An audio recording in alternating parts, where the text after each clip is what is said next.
Welcome to Wedgwood this morning. We are thrilled that everyone is here. I know some folks are away on holiday for the holiday of Memorial Day, and we hope you're listening later if you are away, but welcome to Wedgwood.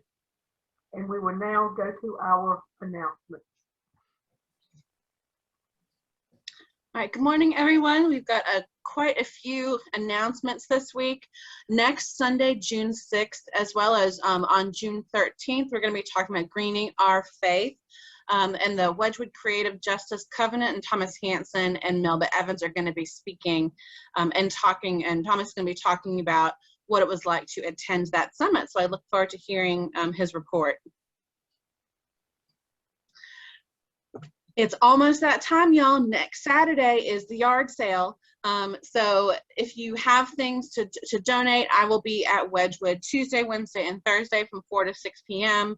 I will also be there on Friday from 10 to 6 p.m. And then I will be there bright and early Saturday morning. But all donations need to come before then because we need to inventory it and price tag it and all that stuff. But we hope that folks will come and shop on Saturday morning. And it should be a great day. It's looking like we're going to have great weather, so come on out. All right, so on Thursday, June 10th, we have the Wedgwood Social Justice Book Club. We're starting a new book called Cath by Isabel Wilkerson. So read part 1 through pages 1 through page 35. And then the Social Justice Committee will meet on July 27th at 6:30. And then if you would like to join the Social Justice Committee or the Children and Youth Committee, please reach out to me or Melba, and we will get you on those committees. Project Outpour, we are continuing to partner with First Christian Church on East Boulevard. They do free shower access for the homeless every Tuesday from 10 to 2. So check out the newsletter for information on how to sign up for a shift to greet clients that come in. And we've also got the Queen City Assisted Living Project, the Adopt a Resident project through Travis Friot, another Wedgwoodian that's ongoing. So if you'd like to get in on that, please send him an email at the email listed. It's also in the newsletter as well. And then we also have our sandwich program. It's going to be this coming Saturday, June 5th. So please check out the newsletter for more information on how to participate. We've also got the In Our Own Backyard Summer Interfaith Youth Camp that's coming up soon for high schoolers.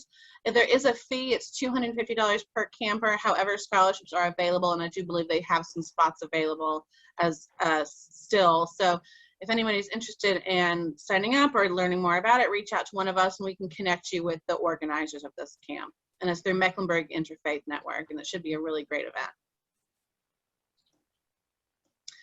And finally, we have the food pantry. Every Wednesday from distribution starts at 5:30 and goes until 7. We're usually there as volunteers from 3:30 on. We are always in need of donations. So you can bring items to the pantry. You can also make donations by check to Wedgwood at the address listed and indicate it's for the food pantry. You can also do it over Venmo and indicate that it's for the food pantry in the what's it for category. You can say food pantry and that'll get to us too. So church giving, there are quite a number of ways to give, and we really do need your support. So we have a change of mailing address. Our physical address is the same, but our mailing address is now P.O. Box 18912, Charlotte, North Carolina 28218. That's just a much easier location for us to get our mail. So please send everything here now. You can also text this number and enter the amount with or without a $sign. You can Venmo us at Wedgwood Church. You can also give over PayPal, and we have it on our website as well as Zelle. So quite a number of different ways to give.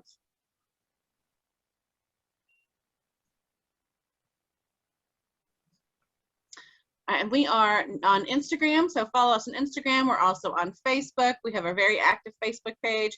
We've also got a website. And this is our email and our phone number in case anybody needs to get in touch with us. Then we will go into our prelude.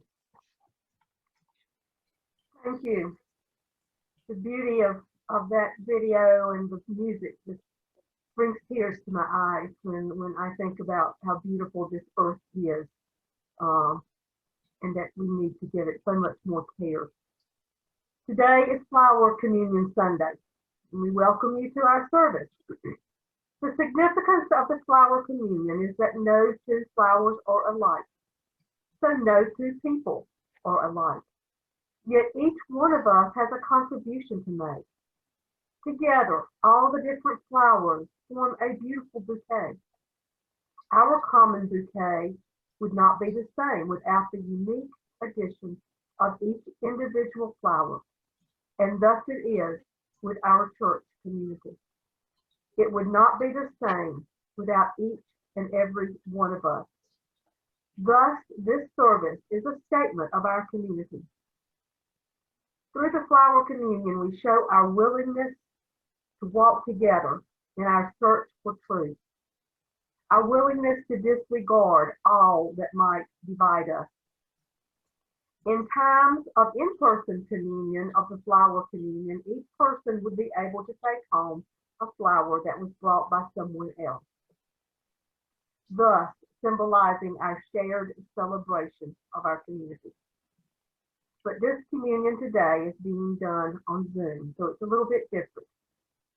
This communion of sharing is essential to a free people of a free religion like we have at Wedgwood. Welcome to Wedgwood. And now Mariah and Michael will lead us in our extravagant welcome. We are all welcome here. Welcome to a church that works for peace, justice, equality, and the care of Mother Earth. An extravagant welcome to you because of your gender identification, sexual orientation, ethnicity, economic situation, physical and mental challenges, doubting or believing, being depressed or full of joy.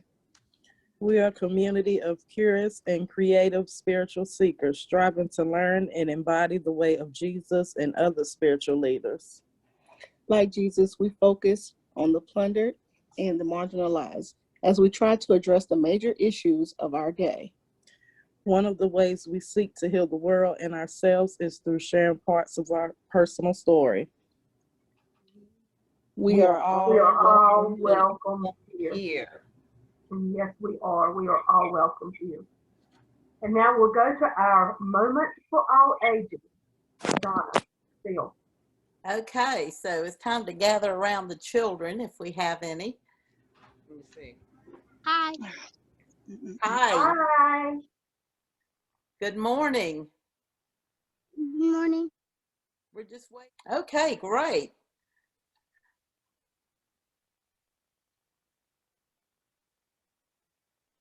Now I can't see the pictures yet, but I think there's going to be some pictures shown. There's one. Okay.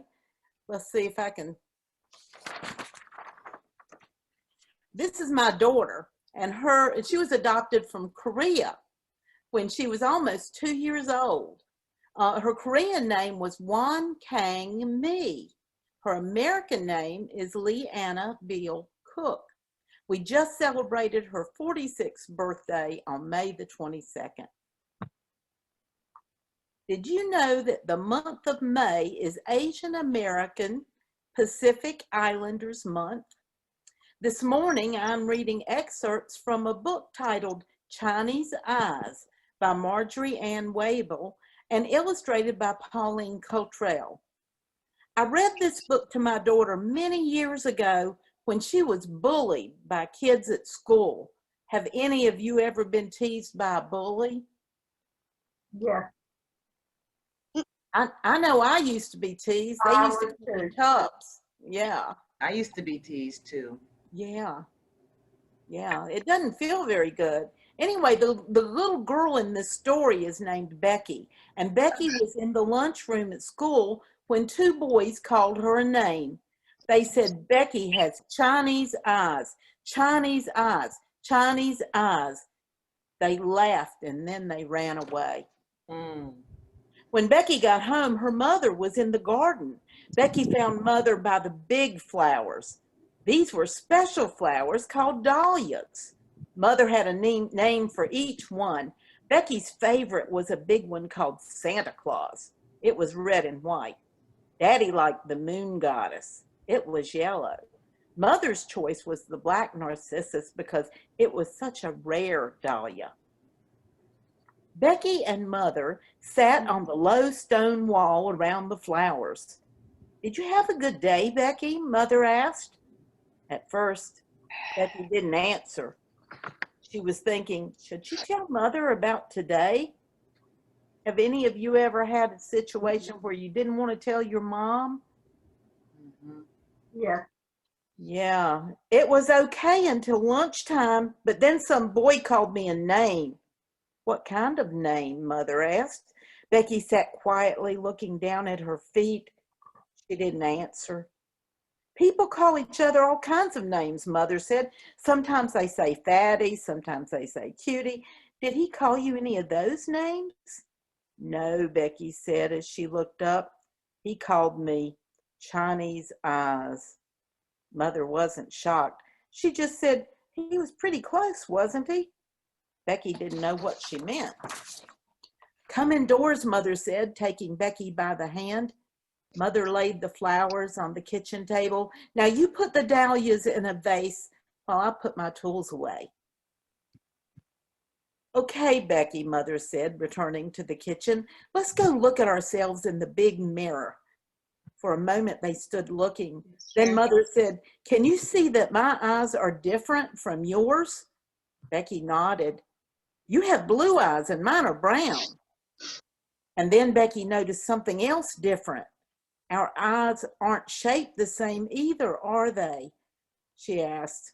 No, Mother agreed, but the children in China have eyes shaped like yours. China? Becky asked in surprise. I didn't know there was such a place called China. Suddenly she smiled all over. They have Chinese eyes, she exclaimed, and their eyes are beautiful. Mother added, just like your eyes.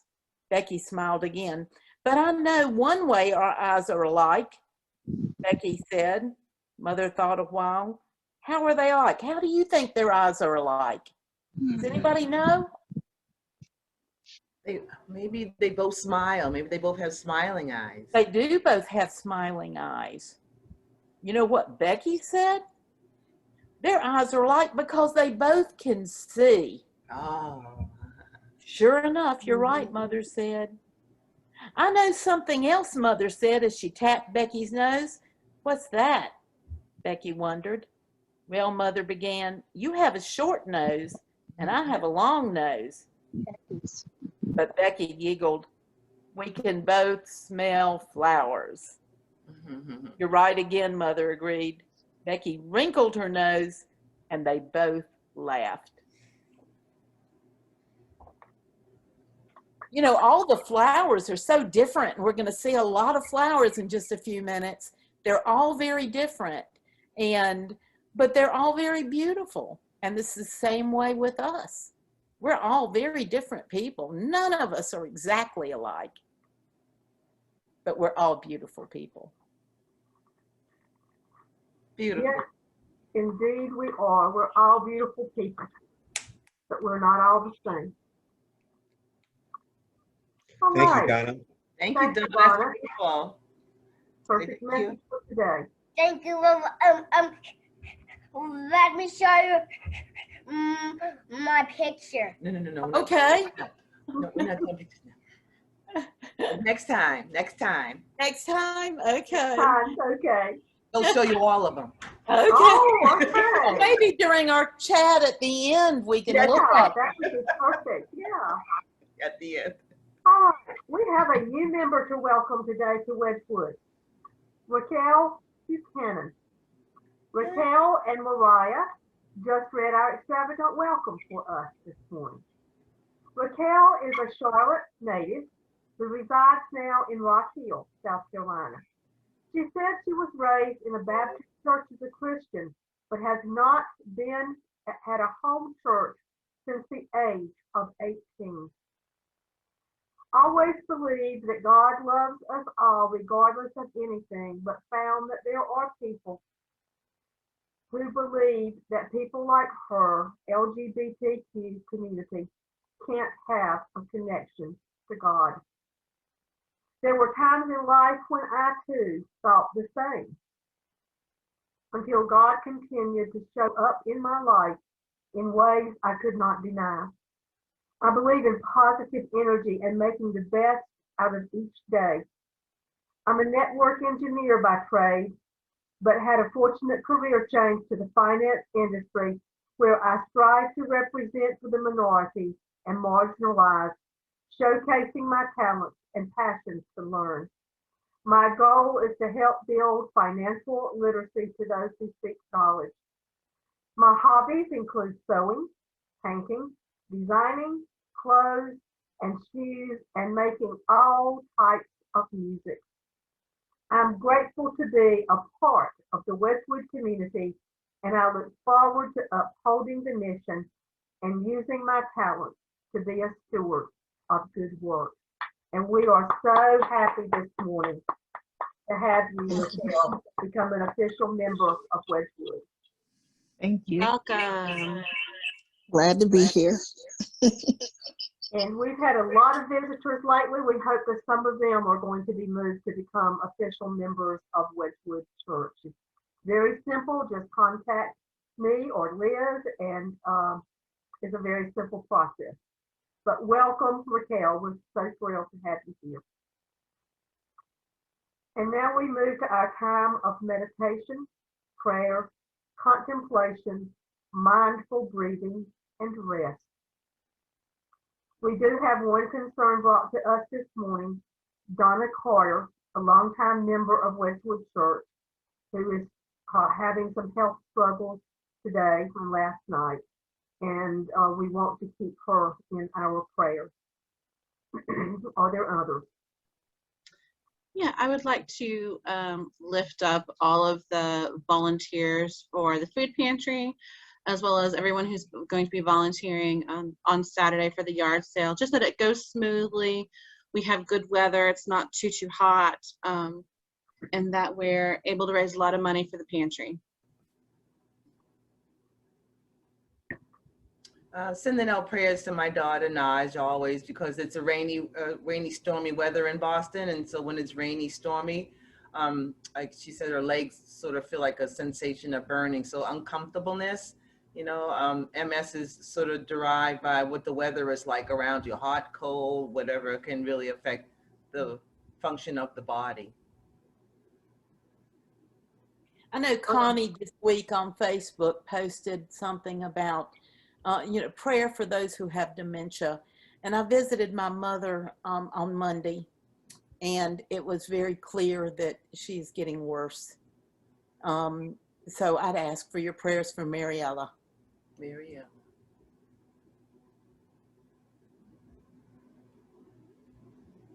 I think we want to remember all the Westwoodians who are traveling today. Many have gone out of town for the weekend and are spending time with family, maybe for the first time in a year and a half or 2 years. But we want to remember them for safe travel.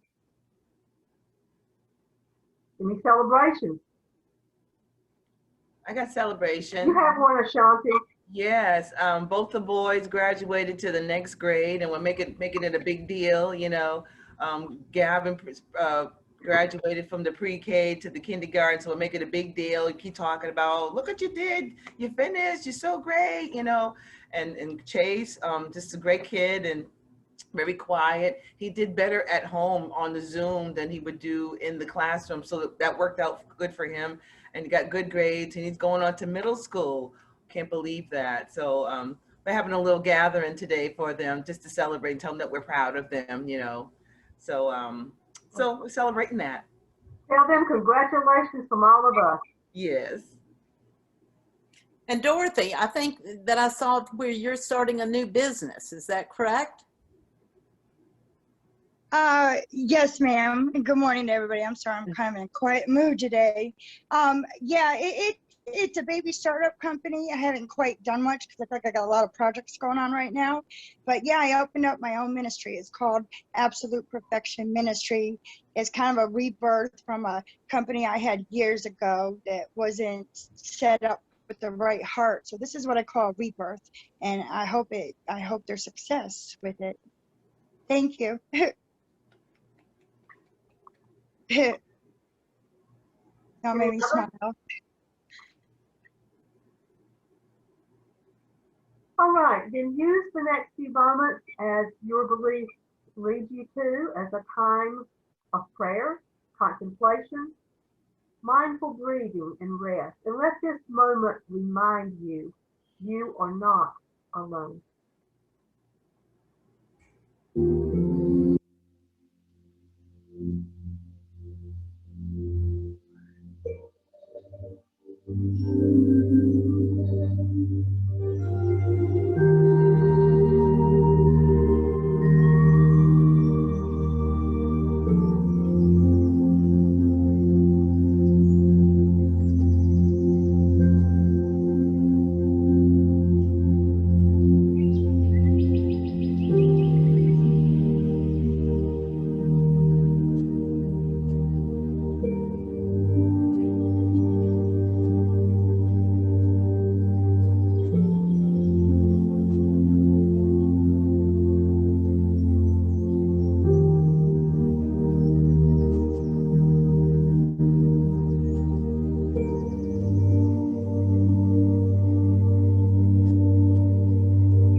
Oh man,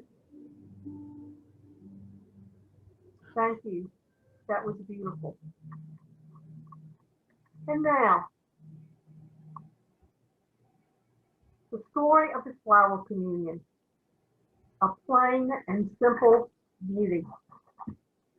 In the city of Prague, in the land of Czechoslovakia, in 1923, there was a church.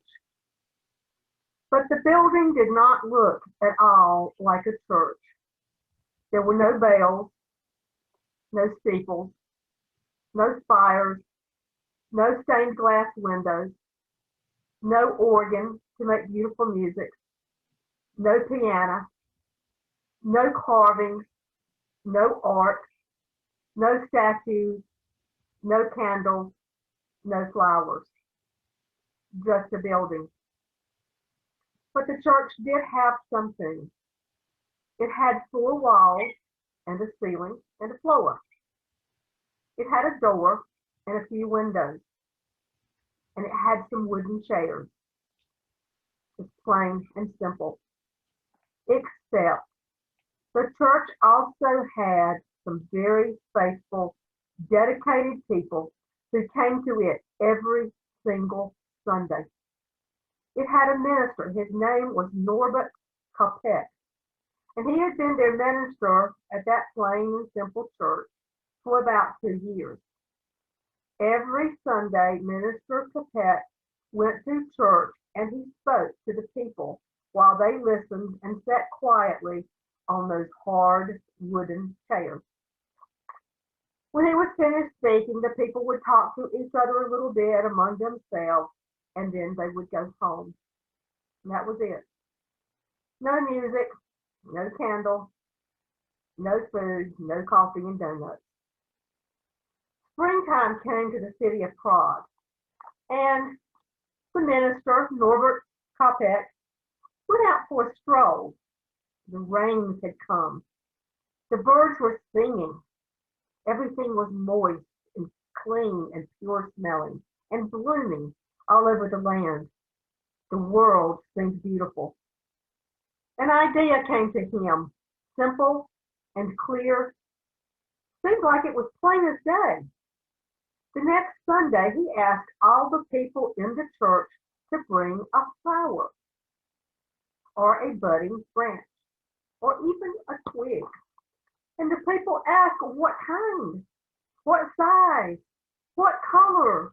What should it look like? You choose, he said. Each of you choose a flower or a twig or a branch. And so on the next Sunday, June the 4th, 1923, which June the 4th is coming up this very week, was the first day of summer, and the people all came with flowers of all different colors and sizes and kinds.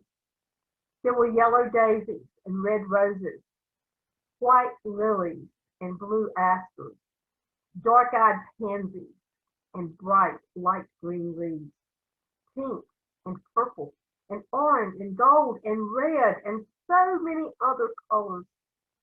Flowers filled the vases, and the church wasn't so plain and simple anymore. Minister Capet spoke to the people, and they listened, sitting quiet still in those hard wooden chairs. These flowers are like ourselves, he said. Different colors, different shapes, different sizes, and each of us needs a different kind of care.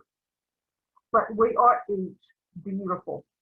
We are each important, and we are each special in our own way. When he was done speaking, the people talked a little bit among themselves, and they each chose a different flower from the one they had brought to take home. And that was all. It was beautiful, plain, and simple. The flower communion was brought to the United States in 1940 and introduced to the members of a church in Cambridge, Massachusetts by his wife, Maha Capet. Unfortunately, she was unable to return to Prague due to the outbreak of World War II. It was not until the war was over that Norbert Capet's death in a Nazi concentration camp was revealed. He died a cruel death, being used in a medical experiment by the Nazis. Yet the ideals of this gentle man live on in the flower communion ceremony celebrated in churches around the world today. And so at Wedgwood, we celebrate the flower communion ceremony. And now we have a responsive reading. Each one of us is a flower with a delicate beauty, uniquely our own. We may be like sunflowers, always turning toward the light. May our lives bloom like the flowers. We may be like night blooming cereus, only displaying our fragrant petals when it is dark and when we think no one can see. May our lives bloom like flowers. We may be hothouse flowers, far from our native land, cautiously tended within a harsh and unfamiliar climate. May our lives bloom like the flowers. We may be gray-headed like dandelions, eager to launch the new generation with the first strong gust of wind, past our own bright youth, but ready to pass our wisdom on in precious gossamer carried seeds. May our lives bloom like flowers. Some of us sometimes spring up overnight, and then we fade in the hot glare. May our lives bloom like the flowers. May we offer our beauty with the simplicity of flowers, expecting no recognition, hoping for nothing, giving out what we are, and knowing it is enough. May our lives bloom like flowers. Amen. Amen. And now, reflection, meditation on flower communion. Today is a flower communion. If you will, let's take an hour for hope and joy and gladness. Let's be thankful and think about the persistence of flowers and open ourselves to their wisdom. Often, flowers grow in spite of terrible winters and miserable hot summers. Their beauty greets us in some very unexpected places, as if they have a particular kind of grace that is stronger than our carelessness and indifference. Gardens are much like our lives. When we tend our gardens with love and care, sometimes the reward is greater than all of the effort. Flowers can speak to us of wonders yet to be, of hopes yet to be fulfilled. And if we tend our gardens and our lives with the same patience and wisdom and love, hope will continue in our lives and our dreams will be fulfilled. For instance, when you look at a daffodil, there are lots of things you notice, but almost no one ever notices the little withered brown bit at the base of the flower, but it's an important part. When the daffodils come up, the ground is still pretty hard, and there is sometimes cold and even snow on the ground. So at first, the daffodils have a tough green skin protecting their blossoms. And it gets warmer, the daffodil doesn't need this protection, and it shrivels and dies. Often in our lives, just as for the daffodil, some part of us has to shrivel up and die so that new parts of us can grow and give beauty to the world. But oddly enough, the dead shriveled part of the daffodil doesn't fall away. So there are a couple of things we can learn from a daffodil. We can be brave and wise enough when the right time comes to push ourselves out from under the tough skins of our souls that protect us from the hard and the harsh, that could damage the more fragile parts of ourselves. We can let some parts of us die so that new parts of ourselves grow into radiant beauty.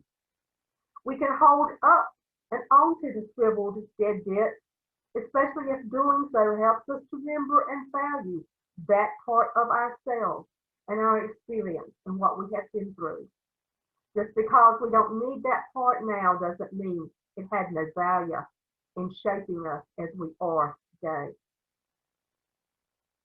It was very necessary to have that protection then, and good to remember where we have been and appreciate it. Remember, we come in a variety of colors and shapes and sizes. Some of us grow in bunches. Some of us prefer to grow alone. Some of us are cupped inward. Some of us spread ourselves out wide. Some of us are old, look dried up, but we are much tougher than we appear. Some of us are still opening up, just beginning to bud.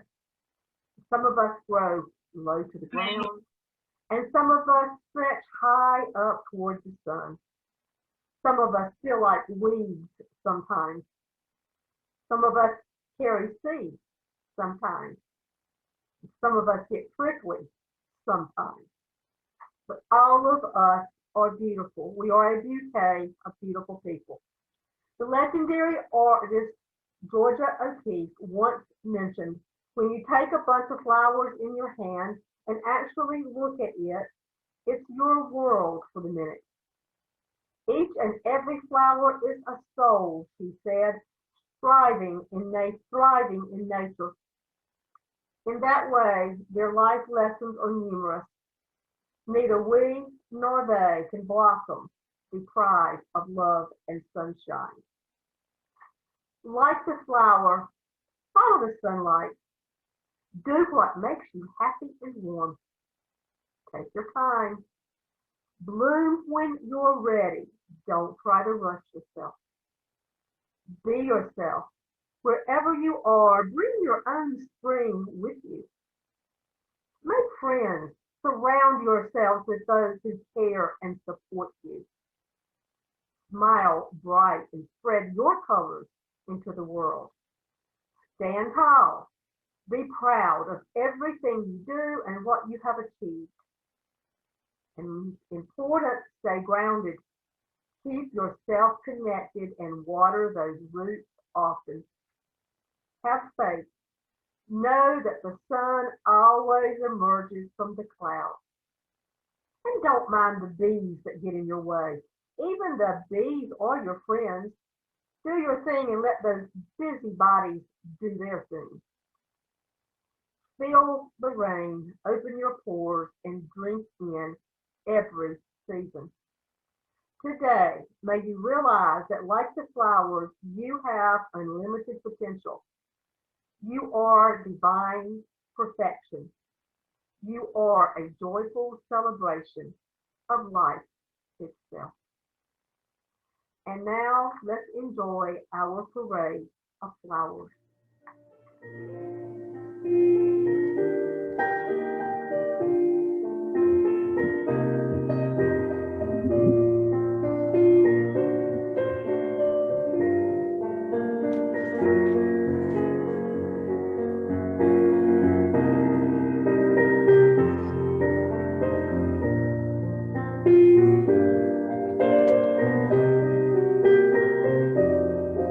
I see trees of green, red roses too. I see them bloom for me and you. And I think to myself, what a wonderful world.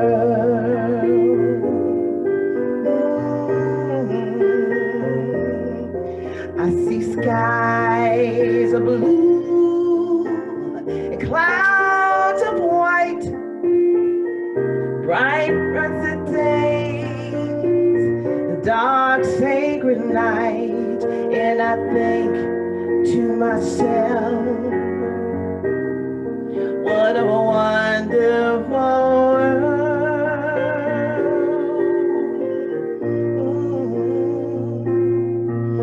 The colors of the rainbow, so pretty in the sky, are also on the faces of people going by.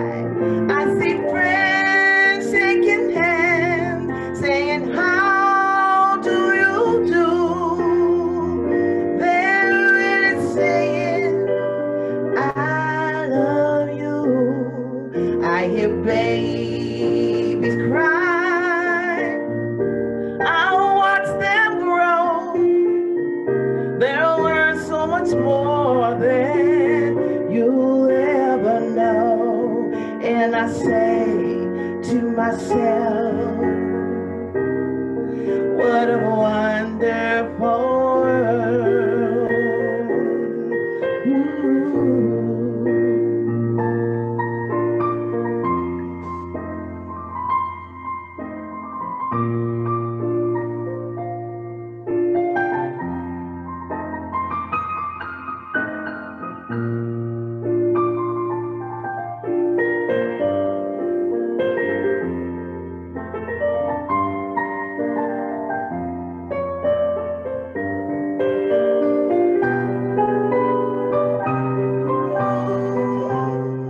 I hear babies cry, and I watch them grow.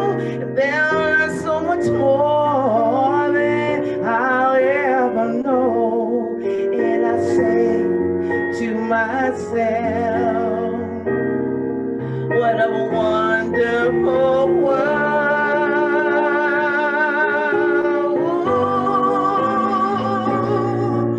I say to myself,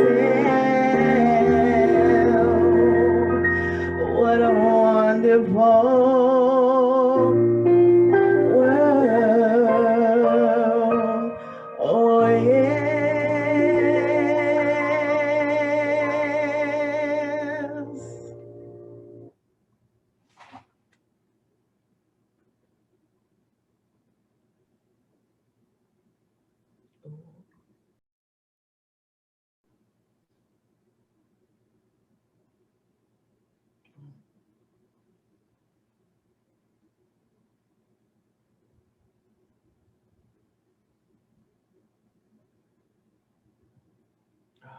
Beautiful.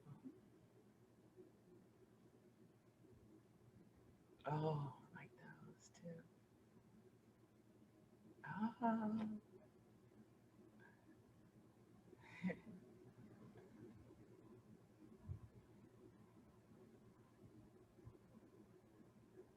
Oh, that's mine.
And our closing words today. We are children of the earth and sky. We are nurtured, sustained, given warmth and light from above and below. We're supported by earth's strong, firm trust. We build our homes. We till the fields. We plant our gardens and orchards.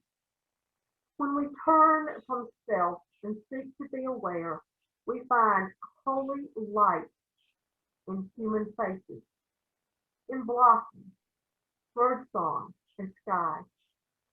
Earth is truly our home, and we are one with all of Earth's creatures, parents of Earth's children yet to be.